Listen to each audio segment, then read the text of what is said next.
Retour sur le plateau de Direct Marché, il est 9h05, le CAC 40 a ouvert en baisse de 0,15% à 5408,81 points et nous retrouvons Éric Galliègue, président de Valcan Expertise, pour un bilan hebdomadaire sur les marchés. Bonjour Éric. Bonjour Anne-Laure. Alors Éric, quels ont été les événements marquants de la semaine? D'abord, faisons un bilan sur les marchés. Est-ce que le bilan est positif? On a vu les marchés actions hésiter. Qu'est-ce que ça donne sur la semaine? Alors effectivement, on a une phase un peu d'hésitation avec des marchés qui néanmoins sont en progression. Progression de 0,3% pour les actions françaises, 0,6% pour les actions américaines. Donc situation toujours haussière, un contexte toujours haussier, avec un euro qui a perdu 0,4% contre dollar cette semaine. Avec un dollar, oui, avec un dollar qui s'est fortement apprécié.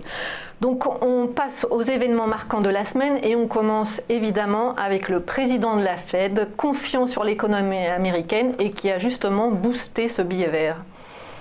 Alors oui, cette semaine, Monsieur Jérôme Powell a passé une audition au Congrès et donc a fait un point sur la politique monétaire et surtout sur la conjoncture économique avec effectivement un message de grande confiance. Il nous a annoncé que finalement le cycle américain très favorable pourrait durer encore 2 ans avec donc quelques éléments un peu moins positifs sur les mesures protectionnistes, ce qui a été donc décidé par Monsieur Trump, et globalement un message très positif avec de façon sous-jacente et que les taux d'intérêt vont continuer de monter progressivement au rythme de la conjoncture économique.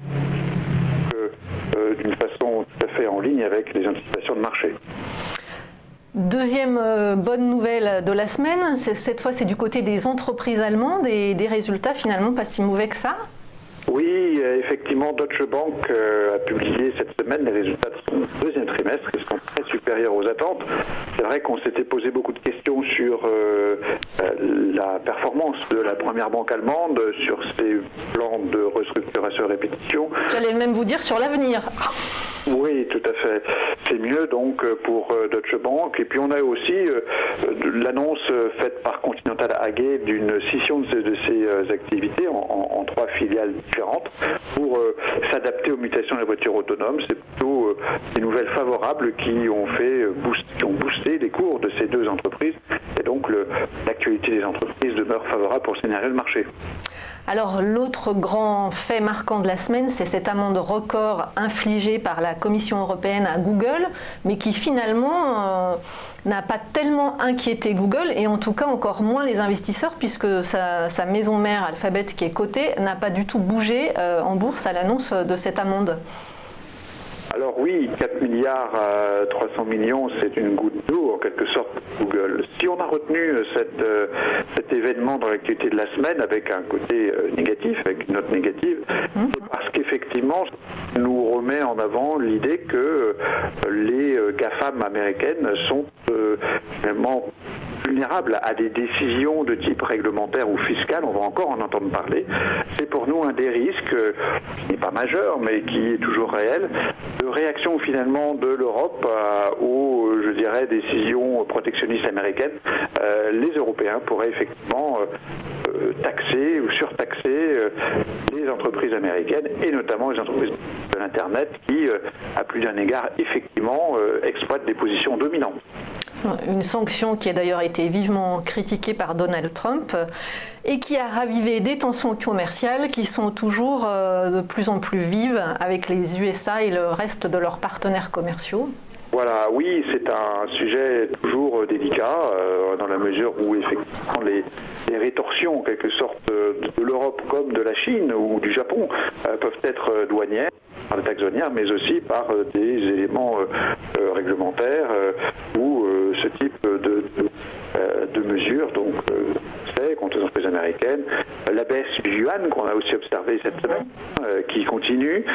Tout ceci montre que les tensions commerciales sont importantes. C'est le 4e point de la semaine en fait, de faire un point sur le front de ce qu'on appelle la guerre commerciale qui a quand même commencé au début du mois de juin. Il faut le rappeler, c'est un événement majeur, c'est sur négatif.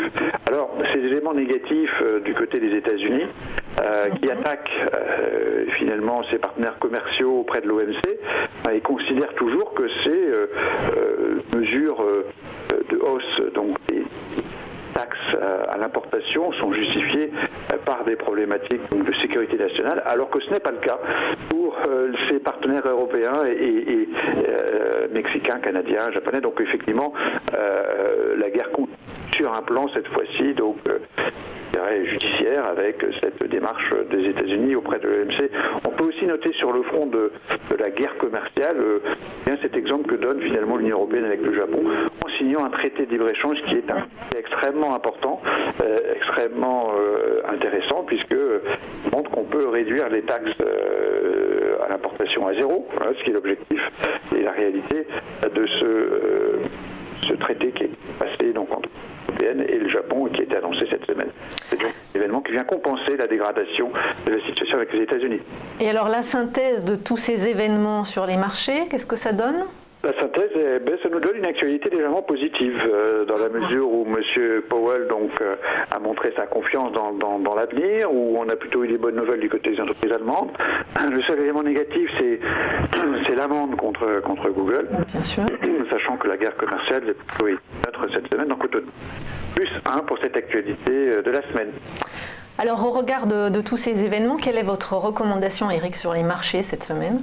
Alors là, nous sommes toujours négatifs sur les marchés. On considère qu'une correction de l'ordre de 5 à 10% est nécessaire au vu de la dégradation du niveau de risque général depuis quelques mois.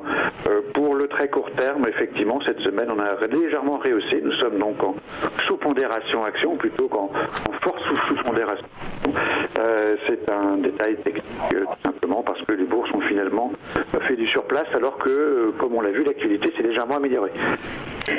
Merci beaucoup, Eric Galliègue, président de Valcamp Expertise.